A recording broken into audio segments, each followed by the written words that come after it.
Hello, everyone. Like how the screen just went away. This is part 2 of 3. This is requested. The Seerah Prophet Muhammad 23, Night Journey and Ascension to Heaven 3. Didn't really talk a whole lot in the last one. Made a little comment here and there. Just kind of listening. So before we get started, thumbs up, subscribe. There's a thanks button here. You can click on and donate if you'd like to. All right, let's get into it. I'll take it to about the 37-minute mark. I went a little over on the first one. Blah, blah, blah. Shut up, Kris. The stress for having to tell people about this. Can you imagine the stress for his job? The stress for having to tell people about this, and how are people going to respond back? Maybe if we can close the door, maybe it'll be better. Let the kids play, but they shouldn't be disturbing us as well. So he said, I woke up in the morning and I had an anxiety. How am I going to tell the people about this? And as I was sitting, anxious and nervous and worried. Anxious and nervous and worried. He's sitting in front of the Kaaba. Allah Azza wa Jal willed, the Prophet is saying, that the Aduwallahi Abu Jahl marra biya. Right? The enemy of Allah, Abu Jahl, passed by me and he saw me in that state. He saw me sitting anxious and worried and grief-struck. Hazeen. The Prophet is saying he's very sad because he knows his people are going to mock him. He's wondering, how am I going to tell the people this? And so Abu Jahl said to him in a sarcastic manner, Kal mustahzi, what is the matter with you? Why has anything happened? And so the Prophet, because he cannot tell a lie, even if it's Abu Jahl, the Prophet said, yes, something happened. So Abu Jahl said, what? Hal kana min shay? What happened?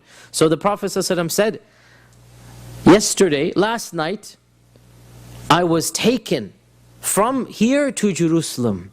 Usriya bi min Masjid al-Haram ila Bayt al-Maqdis. So Abu Jahl was shocked and he said, and you are now here amongst us? You claim to go to Jerusalem and then you're here amongst us the next morning? ثم أصبحت بين أظهرنا, you're now waking up amongst us. And so the Prophet himself said he didn't know whether to make fun of me then or to wait so that I would not retract when he called the other people, right? So he's being serious right now. Abu Jahl is being serious. The Prophet said he didn't know, should he reject me now or should he delay the rejection, like to let the bait go more, to make sure the people will hear this. So the Prophet said, yes, I'm waking up amongst you here. So Abu Jahl said, if I call your people, meaning the Quraysh, will you tell them what you have just told me? Because if I tell them, they're not going to believe me, right? If I call the Quraysh, will you tell them exactly what you have just told me? And so the Prophet said, yes, I will. And so Abu Jahl began screaming out to the people, Hayya ma'shara bani Ka'b ibn Lu'ay, which is the great-grandfather of the Quraysh. Come forth, we have an announcement to make. And so the people came slowly from the places of Mecca. Mecca is a small city, as you know, and Abu Jahl is a leading figure. And when he's making this announcement, eventually the people come. And they all came and they sat down around. Abu Jahl is standing there, the Prophet is sitting there, and there's this announcement, something strange. These two enemies are saying there's an announcement to be made. So the people are very curious, what is going on? And so Abu Jahl says, tell them what you promised you would tell them. You promised, right? Don't go back now, right? Tell them what you just told me you promised you're going to tell them. And so the Prophet ﷺ said that last night, now notice here, the Mi'raj is not mentioned. So perhaps Allah told the Prophet ﷺ to mention the issue of the Isra. Right? I went to Bayt al-Maqdis and I came back. And the Mi'raj he told to the Muslims later on. So last night I went to Bayt al-Maqdis and I went to pray in the Masjid al-Aqsa, the Bayt al-Maqdis. So the people, the Prophet himself is narrating this, right? The people began reacting in different ways. Some of them began musaffiq, just like clapping, like in what is going on here. Others put their hands on their heads, not knowing what to do. And others began snickering and laughing. But they didn't know what to do because he's saying it seriously, right? That he's never known to have told a lie before. So people are reacting basically in shock. What exactly to do? Until one of them said, and he had been there to Bayt al-Maqdis, can you describe it for us? Because everybody knew that the Prophet had never been to Baytul Maqdis, right? He'd never been to Baytul Maqdis. So one of them who had been there put him to the test. And he said, can you describe it for us? And so the Prophet ﷺ said, فَذَهَبْتُ أَنْعَتُ, I began describing the Baytul Maqdis until they began to ask me about specifics that I wasn't able to recall. And again, this shows his humanity, that he is a human being. Yani he went in the middle of the night, he prayed in the masjid that we already said must have been resurrected, the image of which had been resurrected, but the city, the streets, the souq, he went through it. But he doesn't remember every single thing, right? Imagine when you drive through a city at night, what do you actually remember of the city? And so as they began to ask him questions, the Prophet ﷺ said, "Iltabasa alayya." I got confused. And again we see his humanity. I got confused what to do. Tell us what you remember. There was a billboard for McDonald's. What? Never mind. You guys don't get that yet. Don't you worry. You will in the future. And I became so worried and anxious that I wasn't able to answer, that I had never been so worried before ever. And then the word actually, kurba, is used, and kurba means terrified. It literally means terrified. I was so terrified that I wasn't able to respond, that I had never been this terrified before. Now, why is he terrified? Because this is a very legitimate question from their perspective. Can you describe the city? And from his perspective, he doesn't remember each and every detail. Somebody's going to say, where was the souq? Another will say, what was the tallest building? Another will say this and that. So each one is asking a question that perhaps, if you really had memorized the city and you had a few days, you would know it. But the Prophet only went in at night, prayed, and then came back. He doesn't remember all of these details. And so he is now terrified. What am I going to tell them now? And he said, as I was waiting for what to respond, I saw in the distance Baytul Maqdis rising up in front of me. Baytul Maqdis rising up in front of me, until I saw it descending beyond the house of Aqil ibn Abi Talib, his cousin Aqil ibn Abi Talib, right? And this is the house that he grew up in, because Abu Talib had died and Aqil is now living in it, right? So this is his house basically. So you can imagine basically, until it is behind my house, basically that's what he's saying. The house that he grew up in, not the house he's currently living in, that's Khadija's house. The house that I grew up in, and no question they asked of me, except that I saw the Baytul Maqdis, right, basically being shown to me, and I looked at them and I answered every question that they had, looking at Baytul Maqdis in front of me. And of course the Quraysh could not see anything of this happening. Until finally one of them said, as for the descriptions of Baytul Maqdis, then of Jerusalem, then he is accurate. Everything that we've quizzed him, he seems to know. And it was at that time that, and Ibn Hisham mentions this, that the Prophet ﷺ said, I will give you some signs as well. And he mentioned the 3 caravans. He mentioned the first caravan is of so-and-so, and they will be returning soon because they were the closest to the city.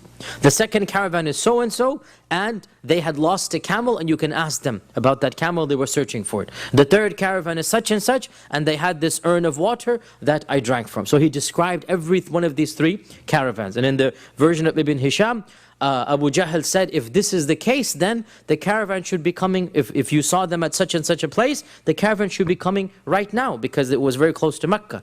And the Prophet said, I saw them at this place. And while they're discussing, the news arrives that the caravan is entering Mecca. And so Abu Jahl goes and sees, and it is exactly as the Prophet described, and he comes back and saying, this is clear sorcery, this is sihr, this is sorcery. They cannot respond to this. Here there is a phrase here that has caused a lot of scholars some issues and problems. And the phrase occurs in Ibn Hisham only. It doesn't occur in Bukhari, Muslim, or the 6 books of Hadith. It occurs in Ibn Hisham, and it doesn't have an isnad. And therefore, we can be a little bit lax about this phrase and say perhaps it's not accurate. Unfortunately, a lot of the translators of Seerah and authors of Seerah write this because Ibn Hisham mentions it. And this phrase says, when the news spread amongst the Muslims, some of them couldn't grasp it, and they left the religion. Irtaddu. Right. Now this is problematic for a number of reasons. Most importantly, we don't have a single narration of any Muslim becoming murtad in the Meccan era. We don't have any narration of a murtad in the Meccan era. And this contradicts what we know for a fact in a hadith in Sahih Bukhari, that when in the 9th year of the Hijrah, not the 9th, 7th year of the Hijrah, when Abu Sufyan was in Jerusalem and the Prophet ﷺ wrote a letter to Heraclius, Heraclius asked Abu Sufyan a series of questions about the Prophet ﷺ and his message. Abu Sufyan was not a Muslim at the time. And of the questions he asked, has anyone of his faith ever left the faith after having embraced it? And Abu Sufyan said, no, this has never happened. This hadith is in Bukhari. It's a very beautiful long narration. We'll come to it when we talk about the letters the Prophet ﷺ sent. Heraclius asked like 20 questions to Abu Sufyan, wanting to find out who this man is, what is his message, what is his lineage, what is he saying, where is he coming from, all of these questions.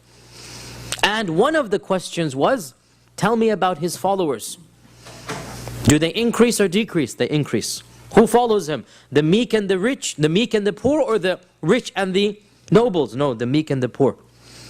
Do his followers ever leave the faith after converting? No, they never leave the faith. And then Heraclius explains that this is the sign of a true faith, that the meek and the poor follow before the rich and the elite, that the faith increases and not decreases, and that nobody ever leaves a true faith. Right? So Abu Sufyan is saying, in the 7th year of the Hijrah, that he's never heard of a murtad. And yet here in Ibn Hisham we have, because of the story of Al-Isra, Ibn Hisham says, some people irtaddu, right? Allahu A'lam, but many of the scholars have said that because we don't have an authentic chain for this story should not be relied upon, because it doesn't even make sense that in the Meccan era anybody would have become a murtad. And of course it was at this time when the news reached Abu Bakr as-Siddiq, this is authentically narrated in At-Tabarani and in a number of books, that before the Prophet ﷺ could tell Abu Bakr, because he was in the masjid, he woke up in the masjid, Abu Bakr is in his house. One of the Quraysh came running to Abu Bakr and said, do you know what your companion has just said? Do you know what your I remember this part, and I love this. Companion Sahibuk has just said? Said what? He said, your companion claims to have gone all the way to Jerusalem, which is a month's journey, and back, which is another month's journey, and he did all of this in one night. So the Prophet ﷺ, Abu Bakr said, and this shows his intelligence, he didn't say, yes, he did that. He said, if he said that, then it must be true. Because I don't know what you're saying, I don't know, maybe you're lying to me. Right? If he said that, then he must be saying the truth. So the man said to him, أَتُصَدِّقُهُ, do you believe him in such a claim? أَتُصَدِّقُهُ فِي مِثْلِ هَذَا, you believe him in such a claim? And so Abu Bakr said, أُصَدِّقُهُ فِيمَا هُوَ أَعْجَبُ مِنْ ذَلِكَ, I believe him in something that is even more amazing than this. He claims that the revelation from above the 7 heavens comes to him instantaneously. Which is more amazing? Just to go to Jerusalem and come back, or that Allah is communicating with him instantaneously? I love that. I love that. He's kind of like, wait a minute. The man was visited by an angel, was told all these things, and you're freaking out because he could have went to Jerusalem and came back? Like, what's the bigger picture here? If you believe that he went up there and was visited by an angel and all this, why do you not think he has the ability, with the help of the same being, to have went there, prayed, and came back in a night? If you're accepting one, then the other is pretty easily possible. Can we just say? And so, فَسُمِّيَ بِذَلِكَ الصِّدِّيقِ, because of this, Abu Bakr was called As-Siddiq. From this time onward, he got the title, the laqab of Abu Bakr As-Siddiq. Abu Bakr As-Siddiq. Now we've already mentioned that Allah mentions the Isra in one surah and the Mi'raj in another surah. The Isra is of course mentioned in Surah Al-Isra, and the Mi'raj, or incidents or details of the Mi'raj, are mentioned in Surah Al-Najm. And it is Interesting to note that Surah Al-Isra begins with the Isra and is just one ayah, that's it. And the bulk of the surah, especially the first 2 pages, talks about Bani Israel, and it talks about the Yahud and the transgressions of the Yahud. It's amazing that as an introduction, the Isra immediately jumps into the sanctity of Baytul Maqdis and the holiness of Baytul Maqdis. And then what is going to happen towards the end of times about بيت المقدس فإذا جاء وعد الآخرة ليسوء وجوهكم وليدخلوا المسجد كما دخلوه أول مرة وليتبروا ما علوا تتبيرا. And some ulama have interpreted this verse to be something that might happen now. Some ulama have interpreted this, that the second threat might be something we are still awaiting, and Allah Azza wa Jal knows best. And as for Surah Al-Najm, of course it mentions issues of the Mi'raj. 2 theological questions. Firstly, did the Prophet ﷺ see his Lord? Did the Prophet ﷺ see Allah Jalla Jalaluhu? We have narrations from some of the Sahaba where there seems to have been some slight difference of opinion. It is narrated from Ibn Abbas in one riwayah that he said he saw his Lord. قَدْ رَآهُ. And from Aisha. I thought I heard he saw a silhouette. Maybe this is what he... In Sahih Bukhari, the Prophet Aisha says, this hadith is in Bukhari. Aisha said, "Man haddathaka anna Muhammadan sallallahu alayhi wa sallam ra'a rabbahu faqad a'zama ala Allahi al-firyah." Whoever says that the Prophet ﷺ has seen his Lord has said a huge lie, a massive lie against Allah. Because Allah says in the Quran, "La tudrikuhu al-absar." Eyes cannot encompass him. Eyes cannot encompass him. So Aisha said this, and Masruq, who is one of the students of the Sahaba, was sitting there. And so Masruq sitting behind the curtain, because Aisha never appeared publicly. Aisha never appeared publicly. She appeared behind the curtain or the hijab. وَإِذَا سَأَلْتُمُوهُنَّ مَتَاعًا فَاسْأَلُوهُنَّ مِنْ وَرَاءِ حِجَابٍ. Allah says in the Quran about the wives of the Prophet ﷺ, that if you're going to speak to them for anything, speak from behind a hijab. And this hijab was a hijab above and beyond what normal women have to wear. This hijab was a hijab that physically separated them from men. So the regular hijab, we all know what it is, right? But this was a level of hijab that they could not even see the figure of the mother of the believers. She has to be behind an actual curtain. And even when she went outside, Aisha, she would have an actual curtain, a hawdaj that she would put on her camel. So here in her house, she's teaching, there's a physical curtain. So Masruq is behind the curtain. And he was listening with his back on the wall. And when Aisha said this, Masruq is narrating, he said, I stood up, meaning I went forward. And I said, Ya Ummah, my mother, allow me to ask something and don't get angry at me. Allow me to ask something and don't get angry. This hadith is in Sahih Muslim. Masruq says, didn't Allah subhanahu wa ta'ala say in the Quran, وَلَقَدْ رَآهُ بِالْأُفُقِ وَلَقَدْ رَآهُ نَزْلَةً أُخْرَى and وَلَقَدْ رَآهُ بِالْأُفُقِ الْمُبِينِ. So he quotes 2 ayahs in the Quran which says, and he saw him in the highest place. And he saw him فَكَانَ قَابَ قَوْسَيْنِ أَوْ أَدْنَى. He was closer than 2 bows lengths. So Aisha responds back, Subhanallah, my hair is standing on end because of what you're saying. In other words, I'm trembling. How dare you say that he saw Allah? I was the first person to ever ask the Prophet about these verses. Aisha is saying, I was the first person to ask the Prophet about these verses. That is Jibreel. The reference is to Jibreel. وَلَقَدْ رَآهُ نَزْلَةً أُخْرَى وَلَقَدْ رَآهُ بِالْأُفُقِ الْمُبِينِ فَكَانَ قَابَ قَوْسَيْنِ أَوْ أَدْنَى. All of these references are to Jibreel, not to Allah Jalla Jalaluhu. And then she said to Masruq, have you not read in the Quran that Allah says in the Quran that لا تدركه الأبصار لا تدركه الأبصار وهو يدرك الأبصار. Eyes cannot encompass him and he encompasses all eyes. Maybe the silhouette thing is incorrect then.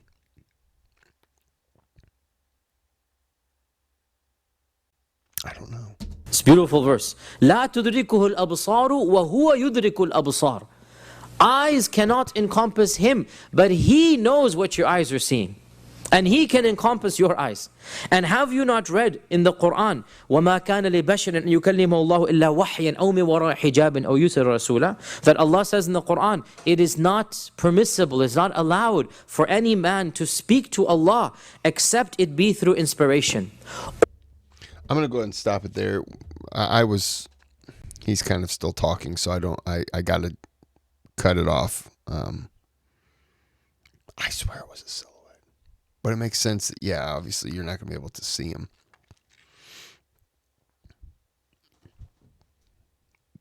Anyways, doesn't really matter. I'm not solving the issue right now. Anyways, it is Friday, 5:31 p.m., and it is time to make some dinner. Or do I want to go get dinner? Oh, the dilemma. Pizza. Pizza sounds good.